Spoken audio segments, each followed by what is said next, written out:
Meus irmãos, graça e paz a todos, estamos aqui para mais uma exposição bíblica dessa maravilhosa série que iniciamos em Eclesiastes, esse livro maravilhoso, suntuoso, gostoso de se ler. E se você não está acompanhando essa série conosco, acompanhe. Vai aqui na nossa playlist, no canal, que você vai encontrar todas as exposições até agora que nós fizemos sobre esse maravilhoso livro. Desde a sua introdução, onde eu explico o que significa Eclesiastes, a mensagem de Eclesiastes, enfim. Assista essas exposições que eu tenho certeza que você será edificado. E dessa feita nós iremos concluir o capítulo 9, fazendo a exposição dos versículos 11 a 18 desse maravilhoso capítulo. A última exposição, nós trabalhamos com os versículos de 1 a 10 e nós abordamos a seguinte temática, que a morte é inevitável. O encontro com o último inimigo. Esse foi o tema, né? O encontro com o último inimigo, que é a morte. Aonde Salomão, por várias vezes, ele aborda aqui nas páginas desse grandioso livro sobre a morte. A morte é inevitável. E esse é um dos temas de Eclesiastes. O ser humano nasce para morrer. Vive para morrer. A morte vai chegar para todos. E eu falei lá na exposição que quando você vai para o Novo Testamento, né, você tem que ler Eclesiastes à luz do Novo Testamento. Isso aponta para a ressurreição dos mortos. Salomão não fala de ressurreição de mortos aqui. Salomão fala que a vida acaba no túmulo. A vida encerra-se no túmulo. Vazio, solitário e gelado. Mas quando você vai para as páginas do Novo Testamento, nós temos a esperança que Cristo nos deixou da ressurreição. Ele venceu a morte para nunca mais morrer. E vamos aqui, sem delongas, concluir esse capítulo 9. E nós iremos dividir em duas subdivisões. A primeira subdivisão está nos versículos 11 e 12, aonde Salomão irá nos falar sobre trabalhos sem recompensa. E a segunda subdivisão, que vai se desenrolar também no capítulo 10, ele vai trabalhar com um paralelo aqui, com um contraste entre sabedoria e insensatez. Sabedoria e insensatez. Como viver no mundo de tolos, de insensatos, de pessoas que não têm cabeça, de pessoa que não tem cérebro, que não pensam, que só fazem besteiras. Então, a partir do versículo 13 do capítulo 9, ele faz esse contraste entre sabedoria e tolice. Então, sem delongas aqui, vamos iniciar. Depois de falar dos versículos 7 a 10, sobre que nós devemos gozar a vida com a mulher que nós amamos, comer, beber, se divertir, aproveitar o trabalho que Deus nos deu, a saúde, a família, porque foi Deus que criou isso e permitiu isso ao homem para ele viver e ser feliz. Salomão agora, a partir do versículo 11, ele fala assim: vi ainda debaixo do sol que os mais rápidos nem sempre ganham a corrida, que os mais fortes nem sempre vencem a batalha, que os sábios nem sempre têm pão, que os prudentes nem sempre têm riqueza, que os inteligentes nem sempre são honrados, mas que tudo depende do tempo e do acaso. Versículo 12. Pois ninguém sabe a sua hora, assim como os peixes que são apanhados na rede traiçoeiramente, ou de maneira traiçoeira, e como os pássaros que são pegos na armadilha, na arapuca, assim também os filhos dos homens se enredam no tempo da calamidade, quando esta cai de repente sobre eles. Então, Salomão fala aqui do trabalho sem recompensa. É claro que estamos vivendo num mundo competitivo, aonde a escada do sucesso é tão alta que os degraus nós temos que subir escalando. Temos que escalar cada degrau. A pressão da família, a pressão da sociedade, a pressão da esposa, dos filhos, em trabalhar, ganhar mais, se formar, ter uma faculdade, ter um status social, uma casa, um carro e por aí vai. É claro que os melhores empregos são para aqueles que estudam, para aqueles que se dedicam. Não só os melhores empregos, mas os melhores salários, as melhores ou as maiores oportunidades estão disponíveis para aqueles que vão atrás, para aqueles que lutam por elas, por essas portas. Mas Salomão aqui deixa bem claro que isso nem sempre acontece. E o texto aqui é autoexplicativo. É autoexplicativo. Claro que tem texto que nós lemos e há uma necessidade de estudar, de pesquisar, de pegar outras versões da Bíblia para entender o texto, pegar um comentário bíblico, fazer uma exegese. Não é o caso desse versículo aqui, dos versículos 11 e 12, que é um versículo autoexplicativo. Está claro a interpretação. Então Salomão, observando o que acontece debaixo do sol, nesse mundo aqui, ele como rei, poderoso, famoso, bilionário, o homem tinha tudo à sua disposição, ele estava analisando, ele fala de maneira peremptória. Ouvi ainda debaixo do sol, que os mais rápidos, os velozes, os corredores, nem sempre ganham a corrida. Nem sempre os melhores corredores ganham a corrida. Isso é verdade. Que os mais fortes nem sempre vencem a batalha. Pela lógica, o mais forte vai vencer. Pela lógica, o mais veloz vai chegar primeiro à linha de chegada. Mas isso nem sempre acontece. Isso é claro. E Salomão fala que ele viu, ele presenciou isso. Que os sábios nem sempre têm pão. Que os prudentes nem sempre têm riqueza. Nem sempre aquela pessoa prudente, que ajunta o seu dinheirinho, que é uma pessoa que não é avarenta, não é miserável, mas é uma boa administradora ou um bom administrador, guarda, né, para uma eventual crise, um desemprego, uma doença, quem sabe do filho, da filha, da esposa, do esposo, guarda o dinheirinho para pagar um convênio, ou uma poupança, aplicar o dinheiro, ou uma pessoa que pensa em ser rica, ser próspera, abre um comércio, uma empresa, nem sempre dá certo. Às vezes o comércio vai à bancarrota, vai à falência. Às vezes aquele dinheiro guardado em semanas, meses, vai todo embora. E Salomão, ele viu tudo isso, que nem sempre os velozes ganham a corrida, que nem sempre os fortes ganham ou vencem a batalha,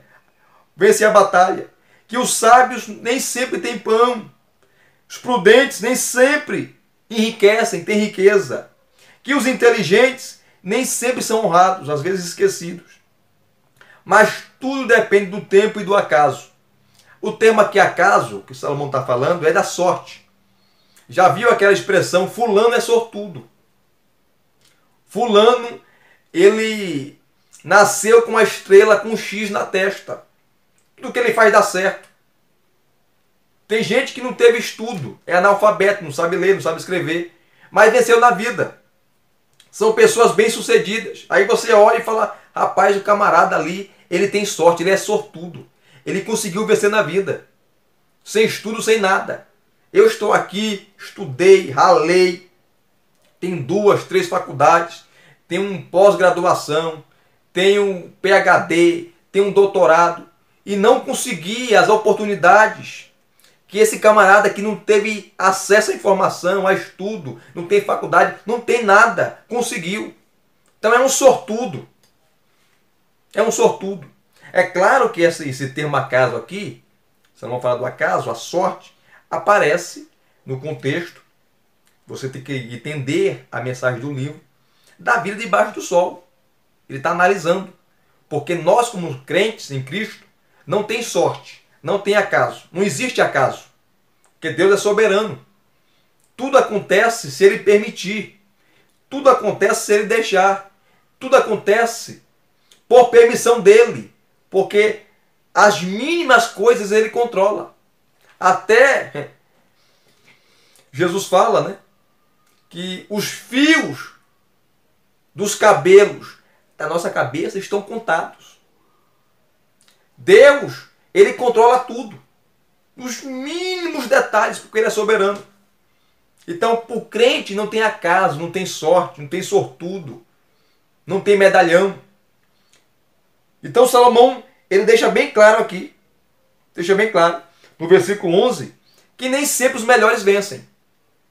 Nem sempre aqueles que são mais preparados fisicamente, emocionalmente, são preparados profissionalmente, pessoas que se prepararam para o sucesso vem para elas. Nem sempre. Então, às vezes o trabalho não traz recompensa. Às vezes o estudo não traz recompensa. Às vezes ter o canudo na mão, o diploma, traz recompensa. Muitas vezes trazem decepções. Que as pessoas se esforçou tanto, lutou tanto, mas não conseguiu chegar. E no versículo 12, Salomão fala assim, depois de falar no final do versículo 11, mas que tudo depende do tempo e do acaso, da sorte, né? Ele fala assim, pois ninguém sabe a sua hora. Assim como os peixes que são apanhados na rede traiçoeira, e como os pássaros que são pegos na armadilha, assim também os filhos dos homens se enredam no tempo da calamidade, quando esta cai de repente sobre eles. O que Salomão ele fala, ou o que ele quer dizer com isso? O que Salomão fala disso, né? Ou o que Salomão ele está transmitindo para nós? Qual é a mensagem que ele deixa no versículo 12? O Isber, ele comentando o versículo 12, ele vai dizer assim, quem sabe quando virão as dificuldades e destruirão nossos grandes planos. Essa é a mensagem do versículo 12. Quando menos esperam, os peixes são pegos numa rede e as aves são presas numa armadilha. Assim também os homens são enredados no tempo da calamidade, da crise, por acontecimentos não previstos, inesperados, fora de seu controle. Por isso devemos atentar para a admoestação contra a vanglória, a autossuficiência que Tiago deixa lá no capítulo 4, do 13 ao 17. Do 13 ao 17. Porque nós não sabemos o que vai acontecer. Às vezes as coisas fogem do nosso controle. As coisas fogem daquilo que nós planejamos. E vem a calamidade. Assim como os peixes, sem saber, são apanhados na rede. Assim como as aves não sabem que ali tem uma armadilha, uma arapuca para ela. Assim também são os homens, que são pegos, desprevenidos na hora da crise, da calamidade, na hora do sofrimento, do problema, que muitas vezes eles não conseguem resolver e acabam sucumbindo. E a partir do versículo 13 a 18, Salomão agora, ele volta a falar da sabedoria, ou ele começa a falar da sabedoria. É um contraste entre sabedoria e tolice, e insensatez. E ele vai contar uma história aqui. Uma história que nós não sabemos se essa história é real ou fictícia. E vamos aqui sem delongas. Olha o que ele fala. Também vi este exemplo de sabedoria debaixo do sol, que me pareceu excelente, de Salomão. Versículo 14. Havia uma pequena cidade, onde moravam poucos homens. Uma cidade pequena. Um rei poderoso atacou a cidade, sitiou-a, cercou a cidade e levantou contra ela grandes rampas de ataque. Nessa cidade se encontrava um pobre sábio, um homem pobre e sábio, que poderia ter livrado a cidade com a sua sabedoria. No entanto, ninguém se lembrou daquele pobre. Quando esse poderoso rei sitiou a cidade, cercou a cidade, as pessoas poderiam ter procurado aquele sábio para ele dar uma informação, uma direção. E aquele sábio, com certeza, pela sua sabedoria, iria dar estratégia para vencer a guerra. Mas ninguém procurou ele. Esqueceram dele. É isso que Salomão está falando. Versículo 16. Então eu concluí que a sabedoria é melhor do que a força, mesmo que a sabedoria do pobre seja desprezada e as suas palavras não sejam ouvidas. As palavras do sábio ou dos sábios, ouvidas em silêncio, valem mais do que os gritos de quem governa entre tolos, entre insensatos. Melhor é a sabedoria do que as armas de guerra, mas um só pecador destrói muitas coisas boas. A história não termina, né?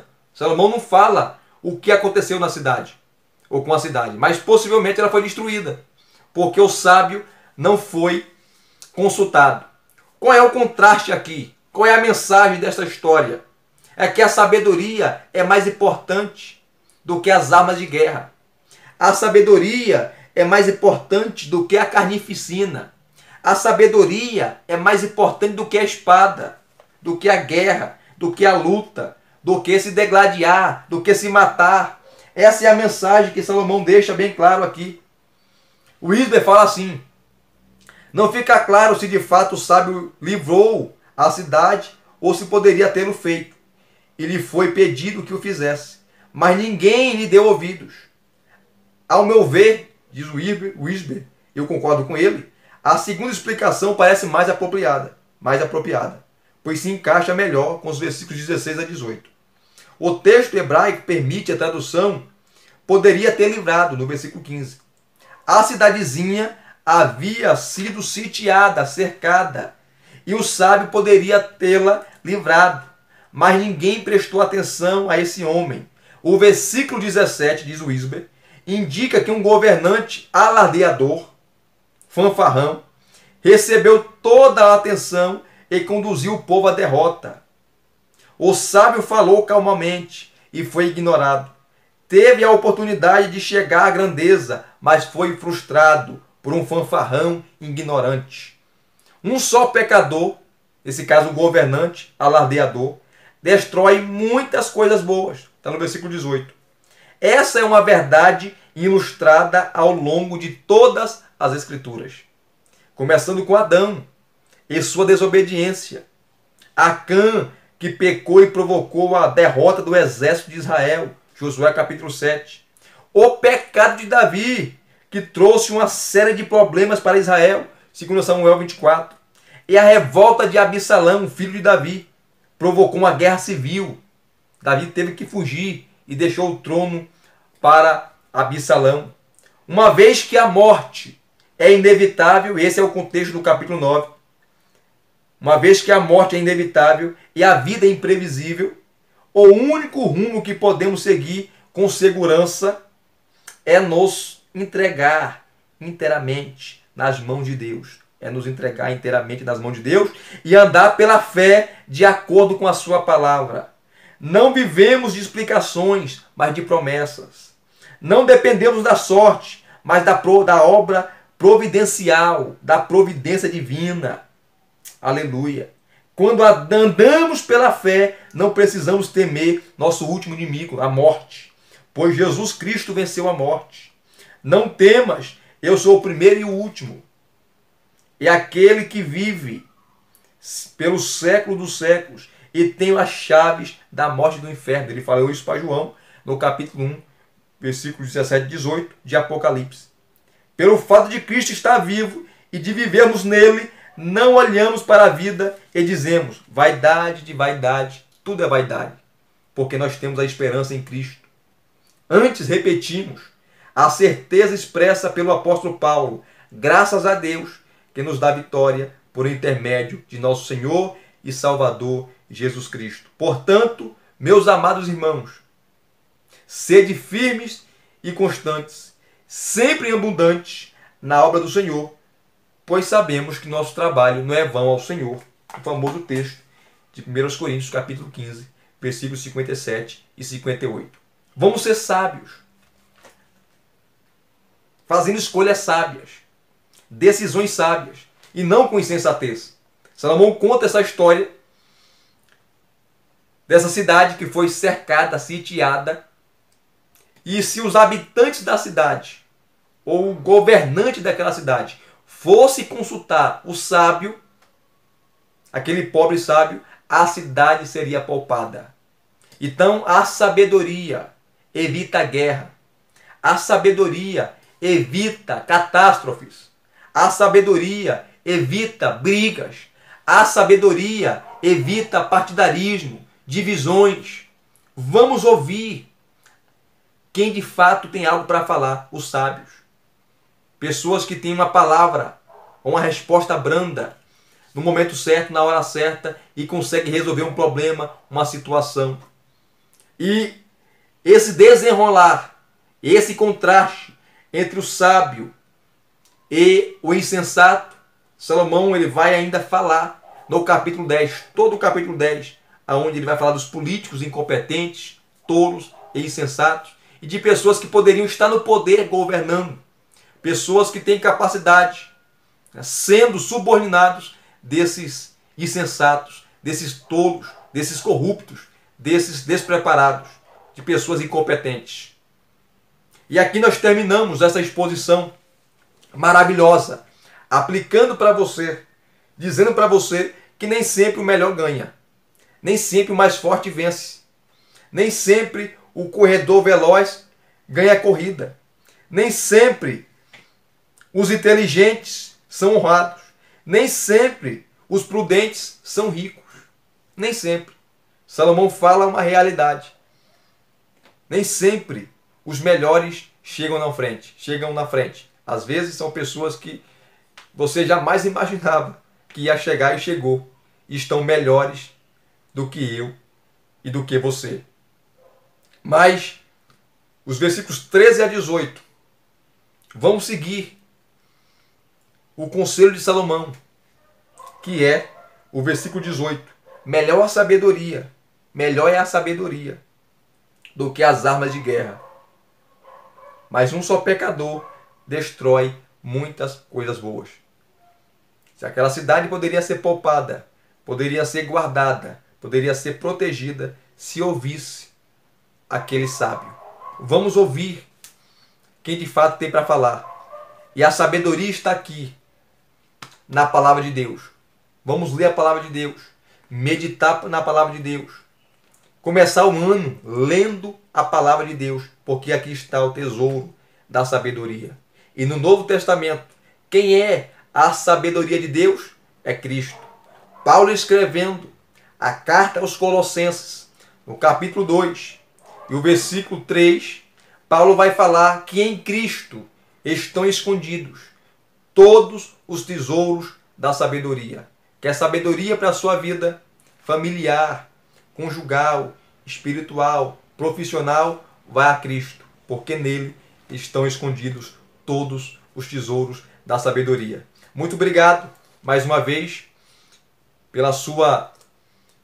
por acompanhar aqui o nosso canal, pela sua simplicidade, humildade e o seu carinho para conosco. Deus abençoe a sua vida, a sua família, os seus planos e os seus projetos. Deixa aqui o seu like, deixa aqui os seus comentários, se inscreva no canal se você não é inscrito e acione o sininho para receber todas as notificações. Graça e paz mais uma vez. Muito obrigado a todos. Até as próximas exposições.